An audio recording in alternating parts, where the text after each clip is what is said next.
Good morning, Dolphins fans. Welcome to another episode here of On the Fence Side with Kat and Paul. Follow us on Facebook, Twitter, all of our social media outlets, as well as the Fansided Network and FinFanatic.com. We are approaching free agency just 2 days before the free agency tampering period begins, and we should start to have a lot of news coming in. We're going to have some real emergency shows here next week to take a look at who the Dolphins have re-signed, at who they've also signed in free agency, and they've got a lot of money to do it still. But a little bit less money than the last time we talked because the Dolphins have franchise tagged Mike Gesicki as a tight end. $10.9 million he'll receive or is scheduled to receive this year if he does play for the team. Paul, I know we were both in favor of this. Yeah, I like it, and that doesn't mean that they can't work out an extension with him. He hasn't signed the free agency tender yet. I believe they've got till July 15th to work something out. So you may see him here possibly for a little bit longer than that. The thing I like most about this, and I actually expect Gesicki to bet on himself here and play out the season under the franchise tender. It's because of the way I think Mike McDaniel is going to be able to utilize him and potentially elevate his career. If I were Mike Gesicki, I would absolutely sign my franchise tender and plan to go into next offseason with either A, a guaranteed raise if I got franchised again, or B, a much better negotiating position moving forward. Right. Yeah, I'm glad they did this, and I'm glad that Mike McDaniel looked at Mike Gesicki and thought this is an asset we need to retain. And I think a lot has been speculated that there's no way they're going to re-sign him or tag him. They're just going to let him walk because he's not George Kittle. And look, nobody's George Kittle. I go back to what Mike McDaniel said about, Deebo Samuel. It's like the 49ers didn't plan to have Deebo Samuel, and then Deebo Samuel appeared. They had Deebo Samuel, and then they operated the offense around him. And that's what I see really the mindset of Mike McDaniel when it comes to the players on this roster, like Mike Gesicki, like Jalen Waddle. So yeah, I'm very happy about that. There's some speculation too. He may file a grievance and, want to be treated as a wide receiver. I just don't think that's going to get very far because when you look back at 2014, Jimmy Graham tried to do that. He played more tight end than Mike Gesicki did, and more wide receiver, you mean? No, excuse me, I've got that backwards. Yeah, he played more. He played more tight. He did play more tight end than wide receiver. But either way, I don't think Gesicki is going to end up winning that, because even if he files a grievance, okay, you want to be treated as a wide receiver, you're going to be treated as an 800-yard wide receiver. Okay, is that better? Is that going to get you $17 million a year? I don't think so. So I'm glad he's back. And we'll see if there's a tag and trade. I don't think that's going to be the case. I fully expect Gesicki to be on the roster this year. Secondly, someone who may not be on the roster, Emmanuel Ogbah. And there's some speculation, he's scheduled to hit free agency here in a couple of days. And maybe this goes down to the wire, but you take a look at the contract that Harold Landry signed for the Titans, 5 years, close to $90 million. I mean, I still think that if it's going to get done with Ogbah, I think the max that it's going to be is like 3 years, $45 million. And if it's anything north of that, or Ogbah wants something closer to 20, then I think that he ends up playing for another team next year. Yeah, at $20 million a year, I'm out on Ogbah. We're not talking about. Ogbah's a very good pass rusher. Ogbah bats a lot of passes at the line of scrimmage. Ogbah plays the run decently. But we're not talking about somebody that's going to throw down 15, 20 sacks a year in and year out. And I can't go to 20 million on that, but I can go to 15 for what he brings to the table. Yeah, at 15, I've always been slightly in favor of re-signing him. I've never viewed him as a player either that's irreplaceable. Like you said, really good against the run and against the pass. I like that the Dolphins are able to, send the house and play that cover zero look, but they're also able to come off the edges in a four-man front with Ogbah and with Jalen Phillips. That's nice, but I don't think he's irreplaceable. And if you're telling me that instead of re-signing Ogbah, you're able to take that money and put it toward an interior offensive lineman like Laken Tomlinson or like Ryan Jensen, then I would probably prefer to have the offensive lineman. And it is a incredibly deep year in free agency and in the draft at that defensive end spot that he plays. I mean, in free agency, I mean, just a lot of names here. I mean, Well, and not just that, but Miami may not replace him with a defensive end. They may move Phillips down to put his hand in the dirt a little bit more, or put AVG's hand in the dirt a little bit more, and flip flop those, and look at a linebacker to replace him. Somebody like Devondre Campbell that can play the outside and cover the pass a little better than AVG or Phillips can, and set them loose on backfields. yeah, it'd be interesting to see how they would replace that. I think that they would replace him with somebody who plays that same role as Ogbah, but they could alter their defense a little bit too. I mean, but guys like, I mean, it's deep with players that could slide into Ogbah's spot. I'm not saying they're as good as Ogbah, but they would come at a fraction of the price, like Jerry Hughes from the Bills, Melvin Ingram from the Chiefs. You've got a younger guy, Rasheem Green from the Seahawks, who's only 20, who's going to be 25 years old this year. Al-Quadin Muhammad from the Colts. I mean, you've got 5, 6, 7 guys that could slide into that spot and do it at a fraction of the cost. So yeah, I want Ogbah back, but not at 17, 18 million a year. No, it's 17, 18 million a year is, if you get Ogbah for 14, 15 million, you can sign a decent player that can have an impact on your team for the other 5 million or so that we're talking about if he's going to go up into that 20 million a year neighborhood.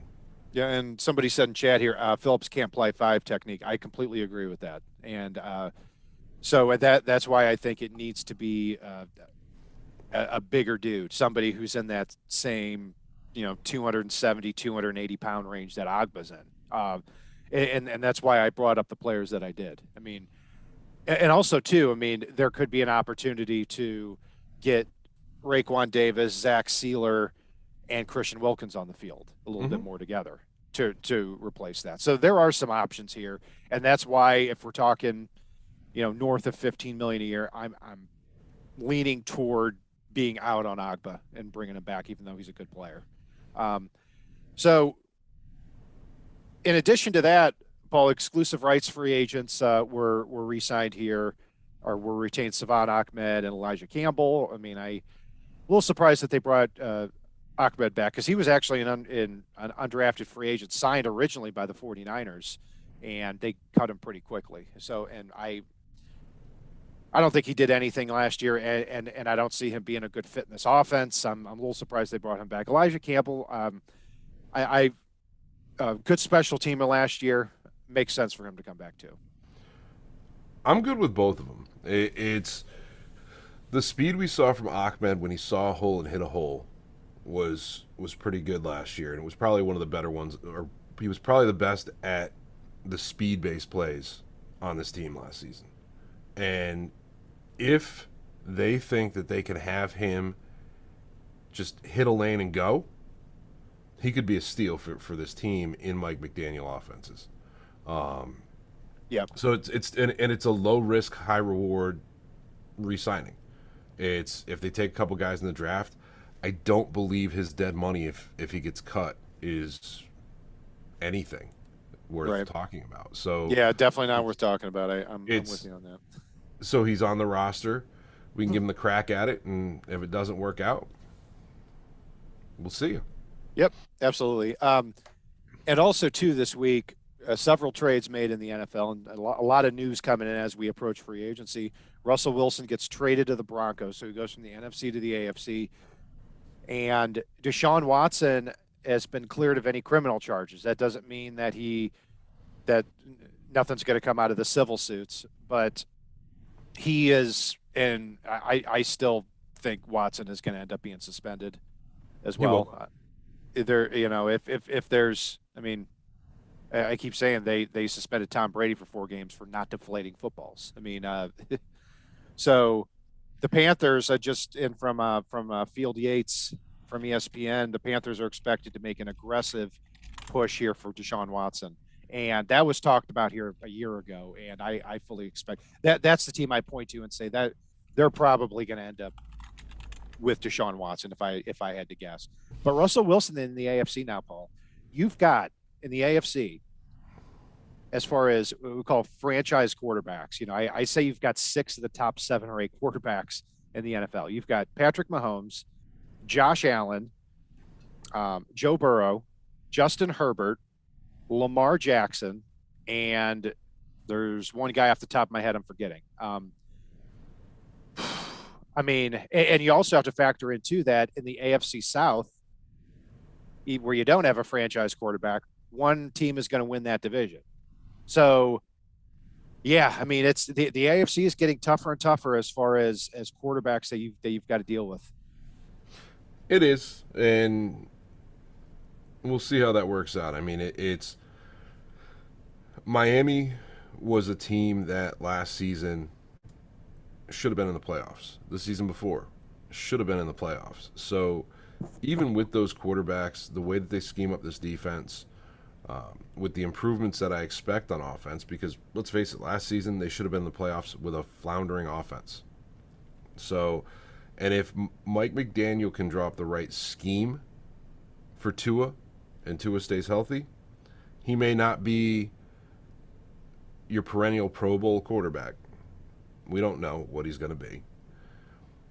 But he's a guy that can get it done enough in the right offense and scheme, and we've seen that Mike McDaniel tailors everything to the strengths and weaknesses. So it may be enough. I think it could be. We'll see. Ralph and Chad said about Deshaun Watson, why not us ending up with him? Y'all just going to brush this off. Well, the Dolphins aren't getting Deshaun Watson, so that's why we're not talking about him. They've already publicly said they're not getting Deshaun Watson. And who knows what happens as far as the suspensions are concerned and how much he costs. And look, I've always said that there is very little I would pay to get Deshaun Watson if all of this is cleared up. But the precedent as far as the suspension goes is pretty well set by Roethlisberger when he was cleared due to lack of evidence, similar to Deshaun Watson, and it was a 6-game suspension that got reduced to, I think, 4. Right, and that's the minimum of what you can probably expect, because I mean he's probably going to get suspended a little bit. So, but anyway, we're not talking about it because they've already publicly said that they're not going to get him. So we don't go down the road and spend time on the show talking about things that are just flat out not going to happen. So let's talk about things that are going to happen and possibly could. But as far as the quarterbacks in the AFC, I mean, yeah, it's tough for the Dolphins in that regard because, I've always said the Dolphins need to take the same road the 49ers did to try to get to the Super Bowl. They need to be zigging when the rest of the league is trying to zag. And to do that, they have to have a top 5 defense and then have an offense that is at least good. And last year, in the last few years, it has not been good. So part of that is you've got to fix the offensive line. And I say that with an exclamation point. I've said that since the day Tua Tagovailoa was drafted. You don't need to surround him with 4 or 5 Pro Bowl receivers. You need to give him time and give him an offense that works for him and give him time to plant his foot and drive the ball. That's the only way this guy is going to be successful. If this is a D plus, C minus offensive line, Tua will fail. That is guaranteed. Okay.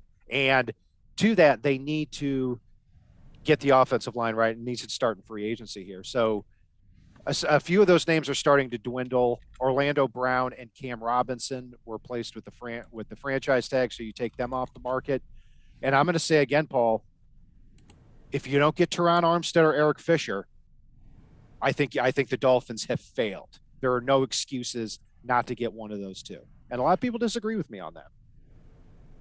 I disagree with you on part of that. It's I like Teron Armstead. Ability wise, Teron Armstead is easily the best offensive tackle in this free agency class when he plays. And my thing here is I look back at, and I tweeted this out earlier this week. All right, we'll skip his rookie year. 14 games, 13 games, 7 games, 10 games, 10 games, 15, 14, and then 8. We've got multiple seasons. 4 of his pro seasons, he's played 10 games or less. And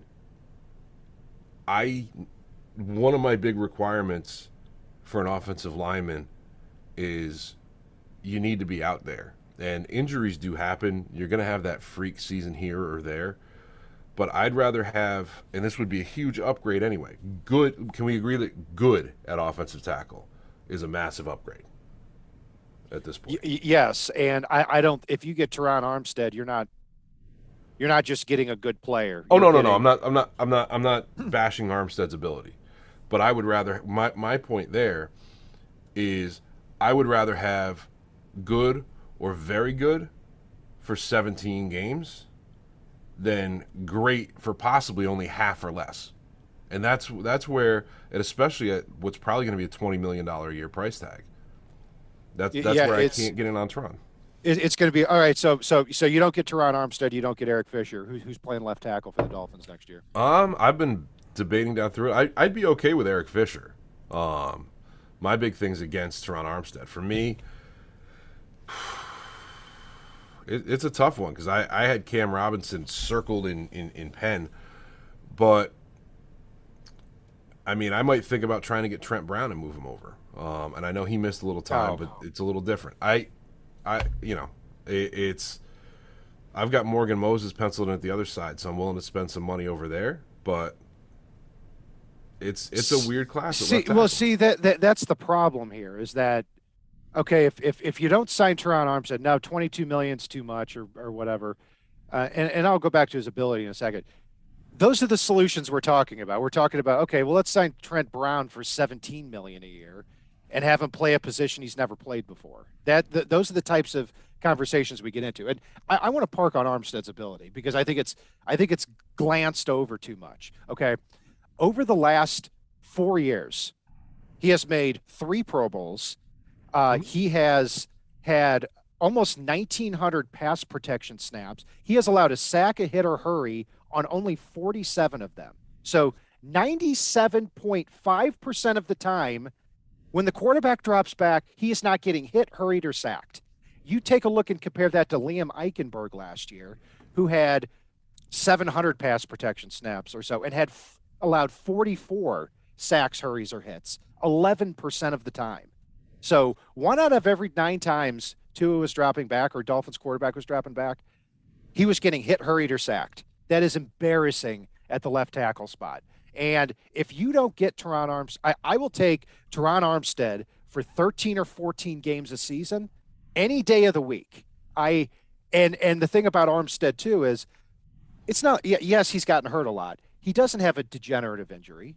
He's just had a string of individual injuries. So I don't think it's out of the question he plays 17 games. And even if he plays 13 and you've got to put Eichenberg or Austin Jackson at left tackle, I'm doing that too. But Armstead, to me, is the only way this Dolphins offensive line is going to get to be the B+ or A unit that it needs to be for Tua to be successful. That's the reason I pound the table on Armstead. And that's where, I mean, your point about Eichenberg, we're going to be playing with him for at least a few games. And, there's no saying he can't play 16 games. He never has. Not once. And he was drafted in 2013. He's played 14 or 15. I mean, yes. and that was 2 of the last 3 years. I mean, and half his NFL seasons, he's played 10 games or less. And 2 of the last 3, he's played. And I'm not counting his rookie year. So he's played 14 in 2 of his last 3. Mm-hmm. So and 3 of his last 5, he's played 10 or less.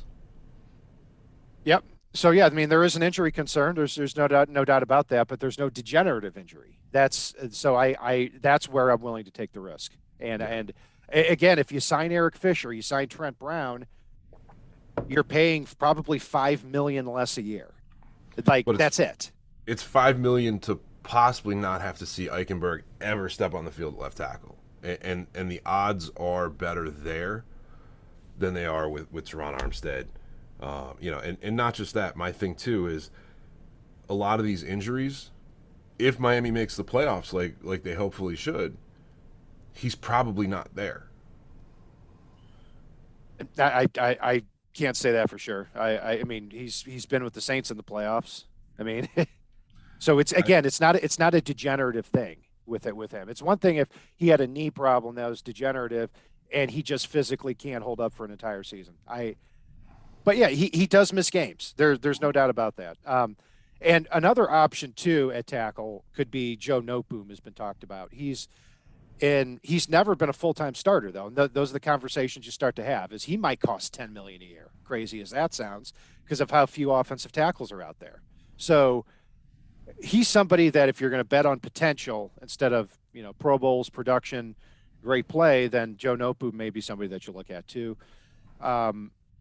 Other than that, it's pretty thin, especially at left tackle. I mean, Jason Peters is 40 years old, but played pretty well for the Bears last year. If you want to rent him for a year, you play him at 41, it could work. I mean, you could rent Dwayne Brown. Dwayne Brown, too. He's not a great fit in the offense because he's not that he can't move much. But, yeah, he's a good pass protector. He's 37, but he's also somebody declining, too. Yeah, but a declining very good player is still leaps and bounds better than anything we had last year. And that's where I'm like, all right, I don't want to go back. I don't want to be a scenario where it's likely we have to go back to Eichenberg and Austin Jackson at left tackle because they just aren't it. Absolutely. And what I will say about them, and this is the biggest compliment I can give either Eichenberg or Austin Jackson at left tackle, is if Armstead gets in here, plays 13 games, misses 4 of them, at least you have somebody with some experience to play that spot. I mean, oh yeah, not great, but I mean, and not even young players that haven't been coached well. Yeah, so that's part of what attracts me as well to Armstead is you have some young options if he does miss. So it's not like a few years ago when you had, who were some backup, Spencer Falau or one of those guys playing backup offensive tackle, where you get in and if you get them in, it's, never have any experience doing it. So yeah, we'll see. And also to me, you got to come away with Fisher or Armstead. My preference is Armstead. And you've also got to come away with one interior offensive lineman here. It looks like Robert Hunt's going to stay at right guard. He might kick out to right tackle once Mike McDaniel gets further into being the Dolphins coach here. But for now, I'm going to think that Hunt continues to stay at right guard. He's obviously going to be a starter next year. Other than that, they've got to come away with a tackle, and you've got to come away with a week 1 starting interior lineman. And you've got a few good guys out there. I mean, Brandon Scherf is going to be pretty costly. I don't see the Dolphins targeting him. He's played right guard his whole career. Laken Tomlinson, who played for Mike McDaniel and with the 49ers. James Daniel from the Bears, who's only 24, who's gotten better every year. He's very interesting, as well as Connor Williams, only 25 from the Cowboys. I think any of those 4 guys, you've really knocked it out of the park if you can get one of those interior linemen, as well as Ryan Jensen from the Bucs, 31, but does have experience in his own blocking scheme, and it's pretty deep at center in free agency too. Yeah, I mean, and did you mention Joe Noteboom?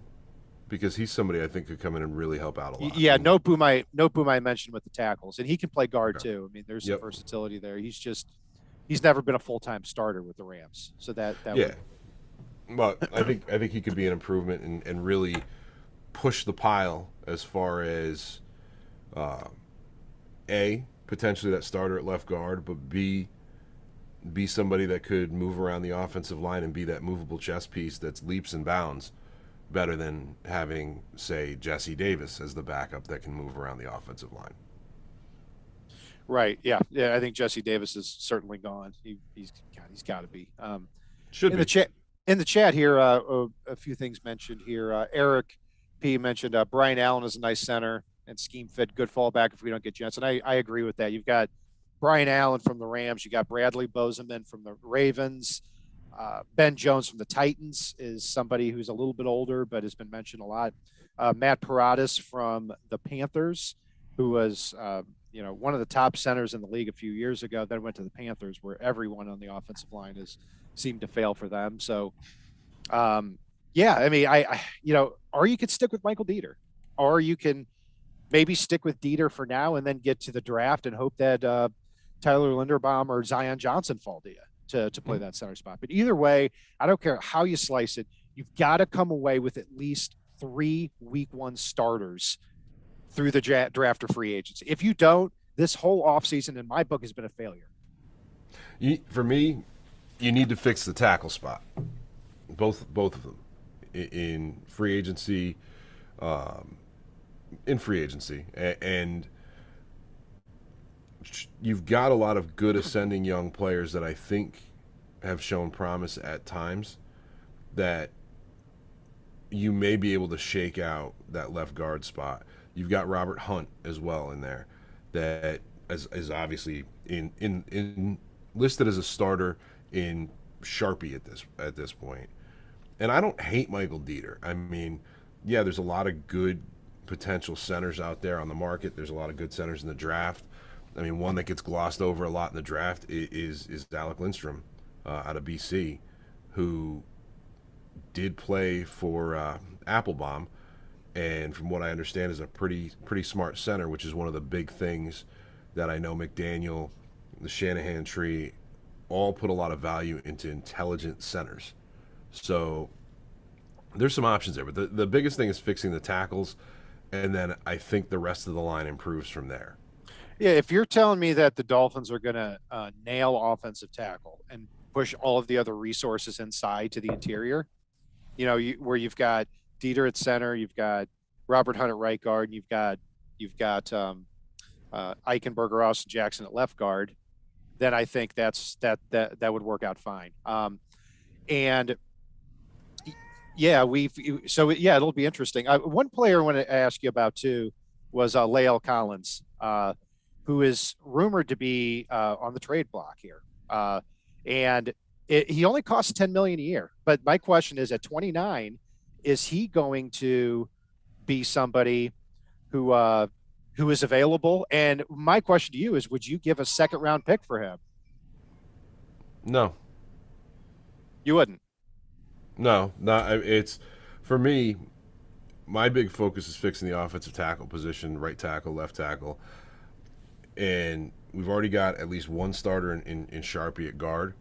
I do think Robert Hunt has better potential over the next 3 or 4 years than Lael Collins does.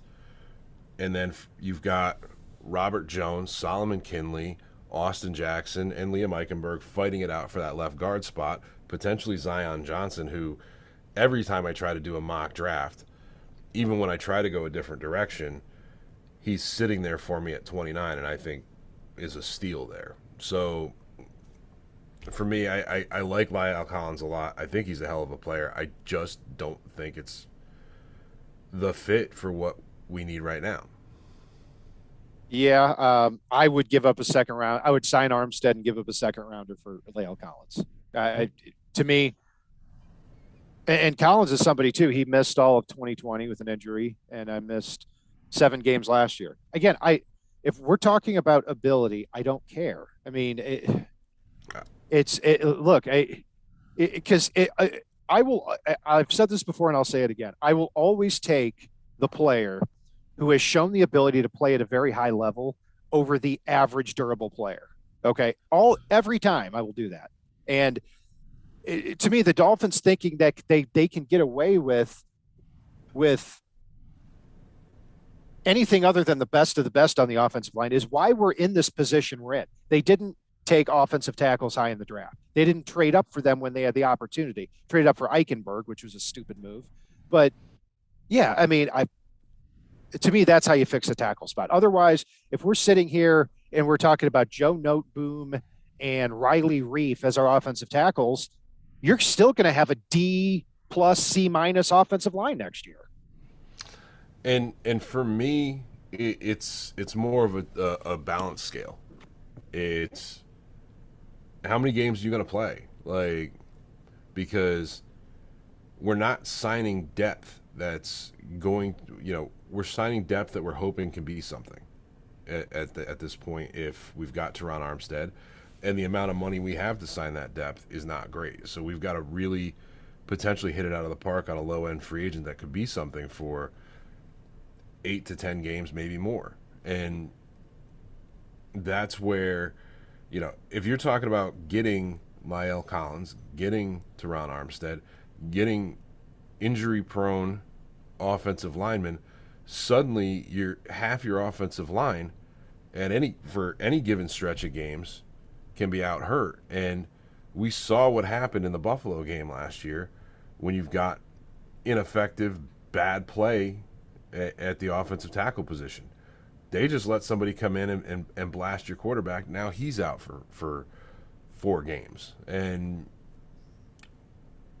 I want a minimum of a solid player. I'm not pounding the table for what we've done the past few years, but I want a solid, durable player that can get the job done. And then I think the scheme, and you look at Mike McDaniel's scheme in San Francisco, he didn't have 5 all-pro linemen at any time.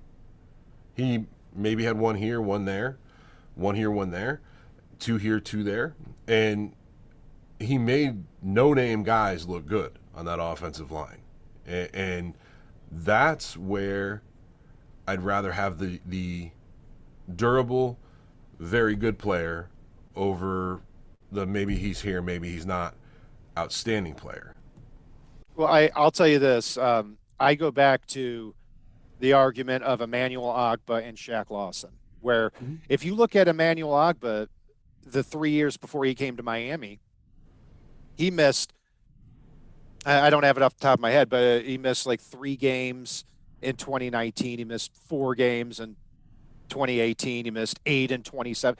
And the overwhelming reaction when they signed Ogbah, oh, well, look how many games he's missed over the last few years.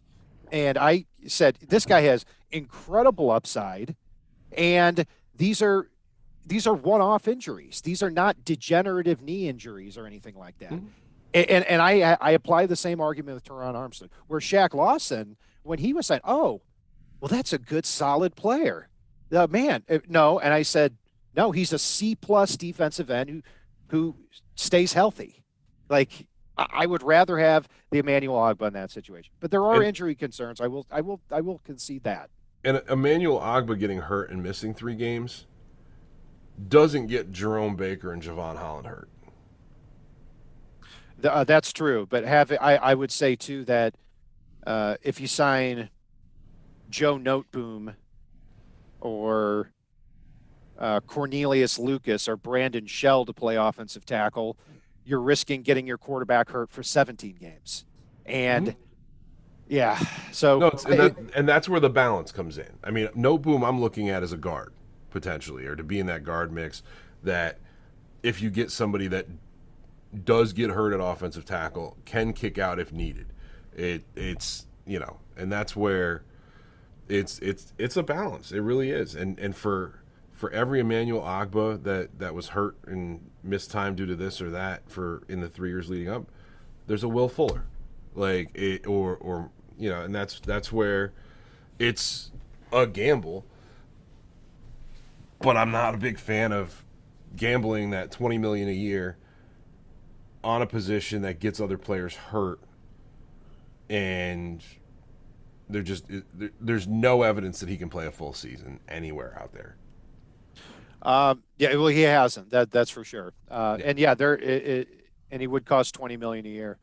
I am 100% on board with risking that, because again, if you put Tua behind a C- offensive line, which is what you're going to do if you don't land Teron Armstead or Eric Fisher, and when you get to the draft, yeah, it's a good tackle year, but you're going to have 4 of those offensive tackles. Iguanu, Evan Neal, Charles Cross, and Trevor Penning are going to go in the top 15 picks. And then anyone worth a damn is going to be pushed up from that point. So I don't see them fixing that in the draft either. That's why I think you've got to do it here.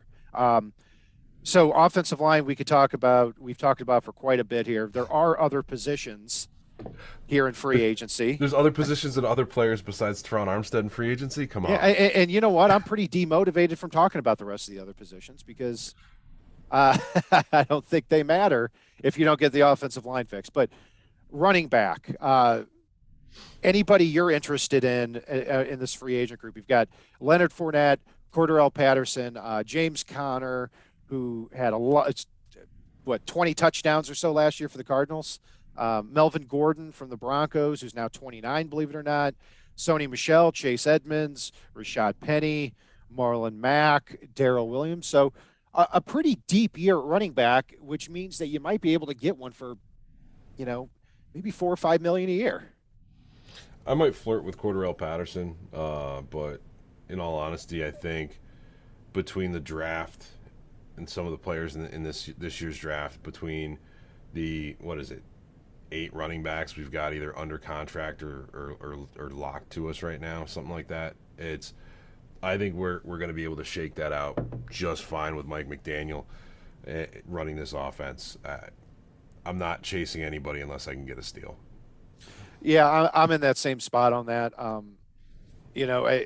I think you'll see these running backs go for, like I said, $4 or $5 million a year, and at that point, if we get about a week into free agency, and also Raheem Mostert is somebody that sounds like a no-brainer for the Dolphins. Averaged 5.7 yards a carry with Mike McDaniel with the 49ers. He's now recovered from his torn ACL, so he should be good to go week 1 of training camp on that. So that's somebody else who's a little bit interesting.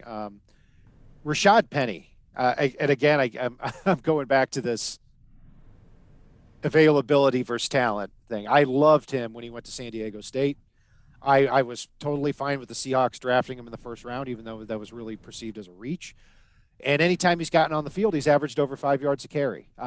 Now, the difference with him and a Teron Armstead is if you sign him, you may be only spending $4 or $5 million a year, and at which point, if he gets hurt, it's not a huge deal. So he's one guy I'd be interested in. Cordarrelle Patterson is fascinating because even though he's 31 now, believe it or not, his career seems to only be getting started. But he's obviously versatile, and he was a huge weapon for the Falcons last year. So yeah, he's somebody that jumps out to me as well. I'm not interested in Fournette, not interested in James Conner, and I'd be more likely to look at the draft as opposed to free agency in general. Yeah, and one quick note too, because somebody asked about him in chat. I don't think Patrick Laird is going to be back with this team. Yeah, I agree. Laird, Savon Ahmed. I would even see Myles Gaskin. I really like Duke Johnson, what he showed last year. If you're telling me the Dolphins spent all their resources on offensive line and return Duke Johnson and a mid-round pick or or cheap free agent, I could see that working. I could see the running game still being good in those circumstances. Pass rusher. I say the Dolphins either get Ogbah back or go cheap or go to the draft with that. Linebacker, you mentioned Devondre Campbell, who had a breakout year last year with the Packers. I mean, he was with the Cardinals previously. He's been with a couple of teams. 26 years old, more of a 3-4 inside linebacker. I think he's going to be pretty pricey too. It wouldn't surprise me if he and Foye Oluokun from the Falcons got north of $10 million a year. Yeah, I mean it's possible, and based on what I saw of him last season and the way I think he and Jerome Baker could pair at that linebacker spot, Miami needs at least one starting linebacker this offseason and at least one high-end backup linebacker this offseason. There are not a lot of linebackers on this roster under contract, and the linebacker position is very critical in Josh Boyer's defense. You need to be smart. You need to be athletic. We've struggled to cover out of the backfield at times. And so that's where Miami really needs to get those 1 or 2 linebackers via free agency and or the draft. That's why anybody that's watched the show has heard me mention guys like Chad Muma, and a few others. And I know we parked on it a lot in our combine wrap up because this is a critical position. We can't afford to see this defense fall off next year. And that's where getting somebody solid who is, if we get a player that doesn't guess and can read an offense, we're already an upgrade over a Landon Roberts. Yes, you bet. And that's why at linebacker, I think that someone could be had at a good price. Two players I've mentioned, Leighton Vander Esch, if he's willing, he's had a rough couple of years, but the ability is there. If you sign him, you may not sign him for a lot, and there's a lot of upside there. And if he's only tasked with replacing Landon Roberts, then I think that he can stay more focused on just one particular thing as opposed to being this all-world first-round pick linebacker. I could see that working. Rashad Evans from the Titans kind of falls in that same territory. Again, not somebody who's going to help you out a lot in pass defense, but as far as being a downhill thumper linebacker, I think he can fill that role and be better at it than a Landon Roberts. Josie Jewell as well from the Broncos, same thing. Jordan Hicks. Jordan Hicks was just released from the Cardinals. He could be a really good fit, and he's somebody that it seems like they've been trying to get out of the lineup for a while. They've drafted inside linebackers in the top 15 picks in their last two drafts, Isaiah Simmons as well as Zaven Collins.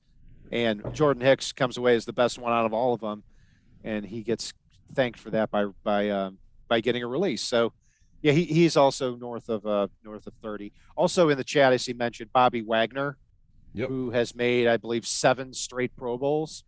I would argue strongly that this past year he was not deserving of that at all, and I think he's definitely losing a step. He's going to be highly sought after too on a short-term contract. I think he's going to be pricey, and at that point, I would stay away. Now, two of the lower mid-grade guys, I'm curious to get your thoughts on, Kat. Nick Vigil, who, brother of Zach Vigil, and then Alex Anzalone from Detroit. Yeah, Alex Anzalone was with the Saints previously. He's been hurt a lot throughout his career, but yeah, I'd be interested in either one of them. There are 15, 20 linebackers here that, I think could come in and be an upgrade from Landon Roberts. And that's why I think the Dolphins are in a good position there. So Alex Anzalone and Nick Vigil, yeah, I mean, I'd be good with them, and I think they'd only cost a few million a year. So I'm good with that. Which brings us to fullback, Paul. Yes. A couple of names that have been mentioned in the chat here too. We're tied to every fullback, baby. I love it. Yep, we're one of the only teams that do. We're just busting out the old leather helmets going back to the 70s and 80s. Let's do it. Well, actually, the leather helmets are back in the 50s and 60s. You know what I'm saying. Alec Ingold from the Raiders, only 25, solid player, and he's been linked because of Frank Smith to the Dolphins. He's somebody I could certainly see coming here. And, I mentioned Patrick Ricard in the past as a free agent. After reflection here, I think he's going to be a little pricier. He's a lot slower than like an Alec Ingold too. So I don't know if he's the greatest fit in this offense. But yeah, him and Andy Janovich from the Browns, they just decided not to tender. So he is also somebody who's available. Or you could the Browns treated him like you treat fullbacks, Cat. That's right. Garbage. I mean, put Chris, I don't care. You know what? Just tell me who you want at fullback, and so we can move on. I want Chigakonkwo in the draft. Sounds good. I think you can fill it in the draft. And don't sleep on, I wouldn't be shocked to see McDaniel take a look at Garrett Dokes and his ability to block and potentially flirt with that idea with somebody that's already on the roster. Yeah.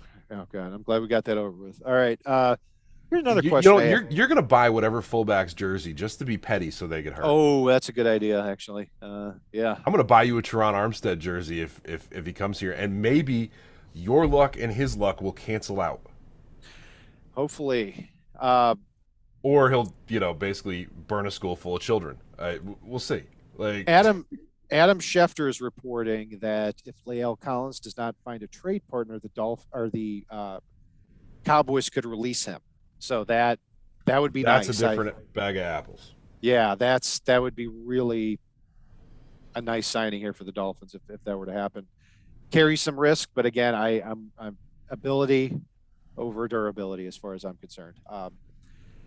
And just a couple other random questions here and names that have been thrown out there. Paul, would you trade a second round pick 50, for Christian McCaffrey? No. Okay. I would lean toward no too. Now, the reason for that for me is, and I'm to make it clear that I'm not contradicting myself on this. Christian McCaffrey's played 10 games in the last 2 years and has left 2 of them. Okay. I think the difference with him and a Teron Armstead is that McCaffrey's playing style is what gets him hurt. And I think he'd be an incredible check down weapon for the Dolphins. I could see a lot of good in trading for Christian McCaffrey. I would definitely lean toward no on it because he's somebody that he get him in here and he touches the ball 30 times a game for 3 games. It's just a matter of time till he bites the dust. So I would probably go away from that too. We'll see what happens with him. I do think McCaffrey will be playing for a different team this year. We could potentially have an all-pro IR list next year, depending on how free agency goes. Yeah, or if they stay healthy, you could have an incredible jump in talent. Because I'll tell you this, if you've got 7 quarterbacks in the AFC, 6 of them franchise quarterbacks, and you've got Derek Carr, who is significantly better than what Tua has shown, let's be honest. Maybe Tua can take that next step up. And if Deshaun Watson gets traded to you've got to do something with the rest of this team. Like you have to be able to win in a different way. You cannot be a C plus talent wise at just about every position but cornerback. Like that can't happen. If you do that, the Dolphins have no chance to get to the playoffs anytime soon. I agree with that, and that's where, it's again, it comes back to that balance. Like I mean, the good thing I'll say here, and I'll say this to our listeners, is Kat and I both want to fix this team. In a lot of ways, we see the same holes on the team, and we do have some different ways of fixing them. But again, at the end of the day, we care about this team just as much as anybody in this chat. So, there's a lot of good options here, and hopefully Miami's able to pick the right ones and the right path forward, which I do have the faith in. And one of the things, and this is funny because I still wouldn't, if Christian McCaffrey was a free agent, I wouldn't sign him except for at the right price. I definitely wouldn't give up a second rounder for him. Where I differ as far as McCaffrey goes is when he misses games. And if one of our admins can ban that dude with that new username, that'd be awesome. If he misses games, he doesn't get other people hurt. And if you've got guys like Jalen Waddle on the field, maybe James Cook from the draft or Breece Hall from the draft, you can supplement what Christian McCaffrey does, even if it's not quite at the same level. Yeah, absolutely. Absolutely. And I would also say, too, I wouldn't trade a conditional 7th rounder for Saquon Barkley, who I think is overrated garbage, quite frankly. And not only does he not stay healthy, but when he gets on the field, there's so many games where he has 10 carries for 9 yards, leaves hurt. Every time he's the same player at Penn State. When he would get the handoff, he tries to run around the entire defense. That doesn't work in the NFL. We saw it when the Dolphins played the Giants this past year. Way too many flaws in his game. Eric P. said Breece talked about Breece Hall. Absolutely. He's somebody that in the draft I would certainly like at running back. So a lot of different ways this team could go. Thinking in terms of Breece Hall real quick, because I know we talked a little bit before about would you trade a second-round pick for La'el Collins.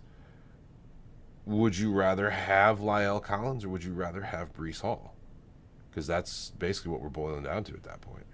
Yeah, and it, it doesn't look like Leo Collins is going to cost a second rounder. I thought because of his price tag of being only, $10 million that he could be had for a second rounder, but I guess I'm wrong there. So uh, I would certainly keep an eye on that. And you're right. I mean, you may have to, if you trade a second rounder for anybody, you may be losing out on a 21 or 22-year-old running back who could come in and play right away. Another thing too, I meant to mention at the beginning of the show is Byron Jones had surgery.